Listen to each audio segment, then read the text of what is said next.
Chapter 16. Suffer the little children. Jesus Christ tells us that, "Let the little children come to me, and do not hinder them, for the kingdom of heaven belongs to such as these." Holy Bible, 1999. Matthew 19:14. I'm grateful because children are not strangers to pain and can be remarkably strong, especially mine.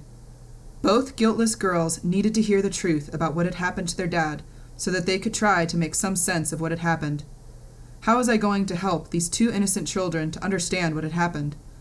Their daddy was dead, by his own hands. How could they have possibly comprehended this? My eldest daughter, Kyra, had lost two fathers, and she was only 5 years old. Both girls needed particular help with understanding what this death meant. If I didn't explain it the best I could, both children would be at the mercy of their misconceptions, fears, and nightmarish imaginations. I didn't want either one overhearing conversations and trying to piece things together from partial, perhaps impartial, remarks. What do I say, and how do I say it? I sat them down to make sure that I had their full attention. I had to get this out. They knew something was wrong when they saw me. Tears were welling in Kyra's eyes, merely because they were in my own. My God, help me. Two sets of innocent brown eyes blinked up at me in confusion. Here came that all too familiar feeling of fear.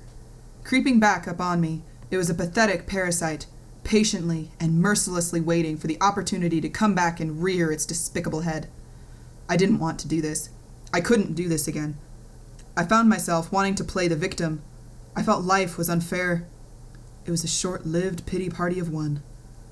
Little did I know, victimhood is an egotistical addiction. I knew I had to be the solid ground for these suffering children to stand on, but I felt so weak. I believe that children who are shielded from the truth often feel betrayed when they find out about it at a later time and may then feel anger towards the people who thought they were protecting them. Silence does not take away their pain, it makes it worse. I did the best I could to explain what had happened, acknowledging her feelings as real. "Daddy died last night," I sniveled. Instantaneously, both children broke out in roaring howls and hysterical bawling. It was appalling and gut-wrenching to watch, and I hated Steve at that moment. He hurt my babies. He ripped out their innocent hearts, threw them in a blender, and hit puree. I wasn't sure I could ever forgive him for hurting our daughters. Regardless, out of reverence for their father, I focused on the illness, not the event. I followed their lead, answering questions in words they understood, without drama. I didn't elaborate or answer questions they didn't ask. I explained that Daddy's brain was so sick that it made him think confused and sad thoughts. He felt like he would never feel better, and that was a mistake to think that, right? Kyra shook her head in agreement. Our feelings can change, problems can be helped, and things can get better, right? Kyra nodded, even more enthusiastically, as tears rolled down her plump cheeks. But Daddy forgot that important fact. When somebody makes their body stop working, we say they've completed suicide. I said the word suicide very matter-of-factly. I wanted both girls to hear that word from me first, rather than hearing suicide whispered by other people who are not considerate of what it means and what it means to them. Kyra clearly didn't understand such an irrational act. "Is he asleep?" she asked.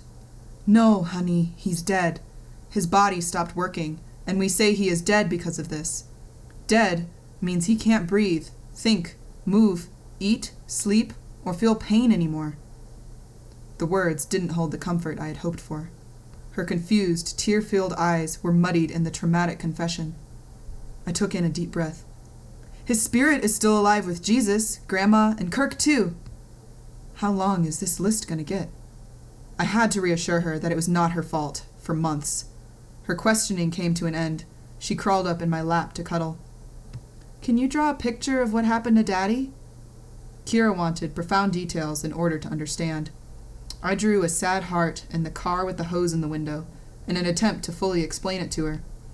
Little did I know, this illustration would later be transformed into an entire pictorial novel of healing between the two of us. Balloons for Daddy, our private manuscript. Kyra tearfully asked me to buy her a book about death one day. It wasn't surprising. Kyra loved to read, had always been a bookworm, and she wanted to understand. I thought it was a great idea, and was ashamed I hadn't thought of it first. At the local bookstore, I found a plethora of books for children about death.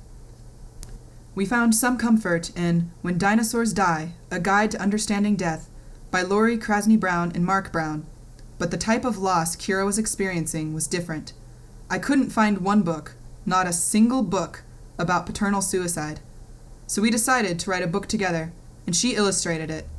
Thus, Balloons for Daddy was a 12-month personal project and a very constructive way to help my daughter to discuss her intense feelings. My sister and I were the only people to view Steve's body before he was cremated. It wasn't that he was unloved, but his family needed some time to come to terms with his death. It was another temporary but tragic situation of displacing guilt by briefly placing blame on me. As I've mentioned, I know it's normal to need to find someone to blame, but no one wins. The victim, like me, is totally helpless against the crowd.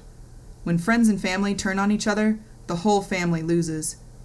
Though the circumstances are extraordinarily painful and difficult, it is important to recognize that Steve is the only one who can be properly blamed.